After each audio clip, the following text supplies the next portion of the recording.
Ada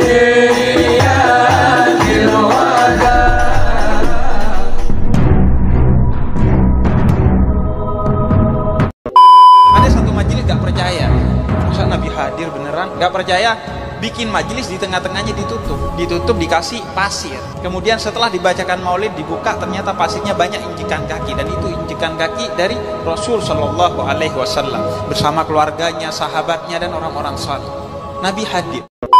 Teman-teman sekalian, ruh tidak akan pernah kembali ke dunia, titik. Ini semuanya tidak masuk akal. Makanya jemaah sekalian, jangan terlalu percaya hal-hal yang aneh-aneh. Kalau kita bahagia di alam kubur, berarti ruh kita akan disibukkan dengan kebahagiaan. Itu bukan ruh, karena ruh tak bisa dipanggil. Kalau bisalah ruh dipanggil, maka bisalah dipanggil ruh Nabi Muhammad SAW untuk ditanya mana hadis sahih, mana hadis dhaif, mana hadis palsu.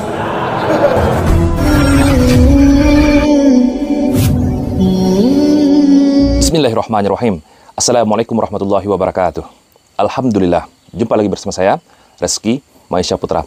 Sahabatku semua, di video kali ini saya tertarik mengangkat videonya Mas Heri Pras, yaitu ketika beliau membahas dan mereaksi video seorang Habib, yaitu Habib Ja'far. Yang mana dalam video tersebut Habib Ja'far menyatakan ruhnya Rasulullah hadir di acara Maulid Nabi. Ini videonya.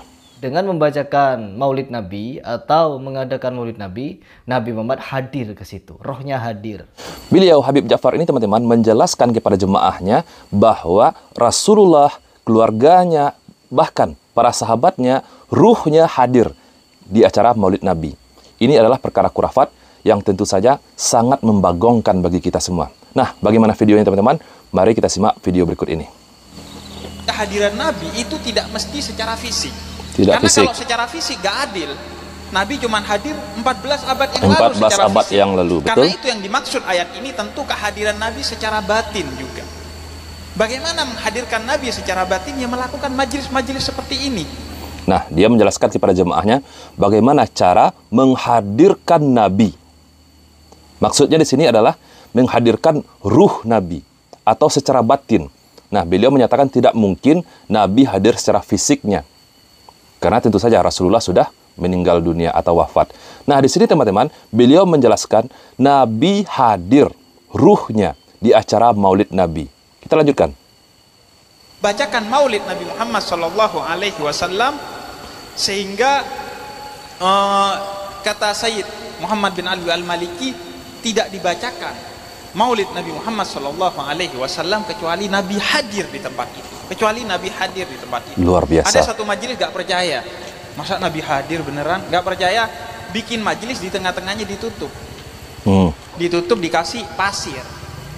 Kemudian setelah dibacakan maulid dibuka, ternyata pasirnya banyak injekan kaki, dan itu injekan kaki dari Rasul Shallallahu Alaihi Wasallam bersama keluarganya, sahabatnya, dan orang-orang saleh. Nabi hadir. Luar biasa. Beliau menjelaskan kalau ingin membuktikan, letakkan pasir di tengah-tengah majelis, lalu ditutup. Nah, setelah berakhirnya acara maulid itu, maka dibuka lagi. Nah, di situ beliau menjelaskan ada jejak kaki Rasulullah, ada jejak kaki para sahabat, ada jejak kaki keluarga Nabi beserta jejak kaki orang-orang soleh. Ini luar biasa, khurafat. Nauzubillah. Jujur sahabatku semua, saya tidak habis pikir kenapa banyak golongan dari para habaib-habaib ini di dalam ceramah mereka, mereka selalu meselipkan kisah-kisah khurafat. Ini harus kita pertanyakan, kenapa? Ini adalah kisah khurafat tentang masalah hadirnya ruh Nabi Muhammad beserta para sahabatnya, beserta keluarganya, dan ruh orang-orang soleh di acara Maulid Nabi. Ini sangat bertentangan dengan akidah kita. Akidah kita mengajarkan bahwa ruh orang-orang yang sudah meninggal dunia, mereka berada di alam barzah. Ruh-ruhnya orang soleh, mereka berada di alam barzah dengan penuh kenikmatan. Sedangkan ruh orang-orang yang durhaka kepada Allah, mereka disiksa di alam kubur. Teman-teman sekalian, ruh tidak akan pernah kembali ke dunia, titik. Ini semuanya tidak masuk akal.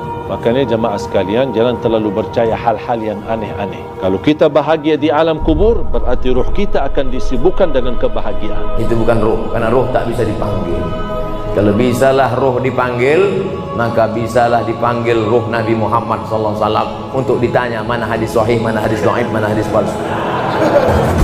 Nah, tentang Maulid Nabi sendiri teman-teman, kita juga harus pertanyakan, Maulid Nabi, apakah ini ajaran dari Rasulullah? Pernahkah Rasulullah mengajarkan untuk mengadakan Maulid Nabi atau merayakan ulang tahun kelahiran Nabi di setiap tahunnya? Tidak pernah. Atau pernahkah para sahabat yang sangat mencintai Rasulullah mengadakan acara Maulid Nabi? Tabi'in ataupun tabi'ut tabi'in? Tidak pernah. Lalu muncul pertanyaan bagi kita, dari manakah ajaran Maulid Nabi ini? Bapak dan ibu-ibu, saya punya tesis, saya punya teori bahwa ini adalah usaha salafiyah, salafiyin, wahabiyin, bukan usaha Ahlussunnah wal Jamaah. Salafiyin yang ingin memecah belah antara NU dengan Syiah. Salafiyah yang ingin memecah belah antara ulama-ulama sunnah dengan Syiah. Maulud bid'ah, orang Syiah yang pertama yang membawa maulud yang dipakai oleh Ahlussunnah wal Jamaah. Maulud bid'ah, orang Syiah yang pertama yang membawa maulud yang dipakai oleh Ahlussunnah wal Jamaah. Maulud bid'ah, orang Syiah yang pertama yang membawa maulud yang dipakai oleh Ahlussunnah wal Jamaah. Hol, orang Syiah yang pertama membawa hol dan dilanjutkan oleh NU. Tabarruk, berkah, ziarah kubur, tawassul, sholawatan rami-rami adalah semuanya tradisi Syiah yang juga dilakukan oleh Ahlussunnah wal Jamaah. Saya tidak ada perbedaan dengan kiai-kiai. Mereka tawassul, mereka tabarruk, mereka kunut, mereka macam-macam. Saya sama dengan dia. Tapi saya Syiah, dia Ahlussunnah wal Jamaah, saya bersaudara dengannya. Ya, tapi saya Syiah, dia Ahlussunnah wal Jamaah, saya bersaudara dengannya. Ya, tapi saya Syiah, dia Ahlussunnah wal Jamaah, saya bersaudara dengannya. Ya, tapi saya Syiah, dia Ahlussunnah wal Jamaah, saya bersaudara dengannya. Tetapi kemudian salafiyah yang mengatakan bahwa ini bid'ah, lalu diadu antara Ahlussunnah dan Syiah. Istilah Wahabi ini adalah fitnah yang dihembuskan oleh orang-orang Syiah. Seperti di dalam video tadi, orang-orang Syiah ini tidak suka kepada orang-orang Sunni, yaitu orang-orang yang berpegang teguh kepada sunnahnya Nabi. Orang-orang yang selalu mendakwahkan, yang istiqomah dengan sunnah-sunnah Nabi kita, itu disebut dengan Wahabi. Orang-orang yang memiliki akidah yang sama dengan salafus saleh, mereka tuduh itu adalah Wahabi. Ini adalah upaya orang-orang Syiah untuk melemahkan dakwah sunnah. Jadi sahabatku semua, seperti apa yang disampaikan oleh tokoh Syiah tadi, dia menyatakan Maulid Nabi itu adalah tradisi orang-orang Syiah. Maulud bid'ah, orang Syiah yang pertama yang membawa maulud yang dipakai oleh Ahlussunnah wal Jamaah. Hol, orang Syiah yang pertama membawa hol dan dilanjutkan oleh NU. Hol, orang Syiah yang pertama membawa hol dan dilanjutkan oleh NU. Hol, orang Syiah yang pertama membawa hol dan dilanjutkan oleh NU. Tabarruk, berkah, ziarah kubur, tawassul, sholawatan rami-rami adalah semuanya tradisi Syiah yang juga dilakukan oleh Ahlussunnah wal Jamaah. Jadi terus terang saja, nanti saya dikira Syiah nanti. Ini sejarah ini. Pertama kali yang mengadakan Maulid Nabi adalah Khilafah Fatimiyah yang bermadzhab Syiah di Kairo. Pertama kali yang mengadakan Maulid Nabi adalah Khilafah Fatimiyah yang bermadzhab Syiah di Kairo. Seperti yang beliau katakan, Kiai Haji Aqil Siraj ini teman-teman, bahwa acara Maulid Nabi pertama kali itu diadakan oleh Khalifah Fatimiyah. Pertama kali yang mengadakan Maulid Nabi adalah Khilafah Fatimiyah yang bermadzhab Syiah di Kairo. Yaitu orang-orang Syiah. Pertanyaannya, kenapa kita Ahlussunnah wal Jamaah melakukan tradisi-tradisi orang-orang Syiah? Maulud bid'ah, orang Syiah yang pertama yang membawa maulud yang dipakai oleh Ahlussunnah wal Jamaah. Hol, orang Syiah yang pertama membawa hol dan dilanjutkan oleh NU. Tabarruk, berkah, ziarah kubur, tawassul, sholawatan rami-rami adalah semuanya tradisi Syiah yang juga dilakukan oleh Ahlussunnah wal Jamaah. Kenapa? Karena kita mencintai Rasulullah. Kalau kita mencintai Nabi kita, Nabi Muhammad, maka ikutilah sunnah. Bukan mengikuti perkara-perkara bid'ah yang dibuat-buat oleh orang-orang Syiah. Kalau kita benar-benar mencintai Rasulullah, maka ikutilah sunnah. Salah satunya, puasa pada hari Senin. Ini ada video dari Ustadz Firanda, nasihat untuk kita semua tentang acara Maulid Nabi. Mari kita simak. Itu ritual, ternyata tidak ada di zaman Nabi, ya. Maka itu adalah bid'ah. Ya. Dan semua ritual yang perlu kita ketahui sudah diajarkan oleh Nabi SAW. Banyak ritual untuk mengenal Nabi, untuk mencintai Nabi banyak. Betul. Ritual dengan belajar hadis-hadis Nabi, ritual dengan sholat rawatib, dengan sholat sunnah. Kita bisa baca sirah Nabi SAW, ya. Oleh karenanya para hadirin dan hadirat yang dirahmati Allah Subhanahu wa taala, pendapat yang kuat bahwasanya Maulid Nabi adalah suatu ritual yang tidak pernah diajarkan oleh Nabi dan para sahabatnya, maka kita pun tidak melakukannya. Nah, inilah orang-orang yang dituduh Wahabi, yaitu orang-orang yang melakukan apapun yang disunahkan oleh Rasulullah dan tidak melakukan apapun yang tidak pernah dilakukan oleh Rasulullah. Inilah orang-orang yang dituduh orang-orang Wahabi. Nah, sedangkan orang-orang yang mengaku Ahlus Sunnah wal Jamaah melakukan perkara-perkara yang tidak pernah diajarkan oleh Rasulullah. Bahkan melakukan tradisi-tradisi orang-orang Syiah. Muncul pertanyaan bagi kita, siapakah Ahlus Sunnah wal Jamaah yang sesungguhnya? Oke, kita lanjutkan lagi. Yang lebih cinta kepada Nabi adalah para sahabat. Para Kalau sahabat. kita bicara ini dalam rangka untuk cinta kepada Nabi, kita katakan para sahabat lebih cinta kepada Nabi SAW. Para sahabat, para tabi'in, imam yang 4 lebih cinta kepada Nabi daripada kita-kita ini. Ternyata mereka tidak pernah melakukan acara maulid Nabi. Betul. Padahal kecintaan para sahabat kepada Nabi lebih daripada kita. Kemudian perkara berikutnya, Nabi merayakan hari kelahirannya tiap pekan sekali. Tiap minggu. Bukan tahunan, tapi tiap pekan. Tiap pekan. Yaitu setiap hari Senin, dan cara merayakannya dengan berpuasa. Bukan cara merayakannya, tapi cara bersyukurnya. Rasulullah SAW mensyukuri hari kelahirannya dengan berpuasa setiap minggu sekali. Betul. Oleh karena dalam Sahih Muslim, wasu'ila an siyami yaumil itsnain, Rasulullah SAW ditanya kenapa dia berpuasa pada hari Senin, kata beliau, dzaka yaumun wulidtu fihi. Pada hari tersebut aku dilahirkan.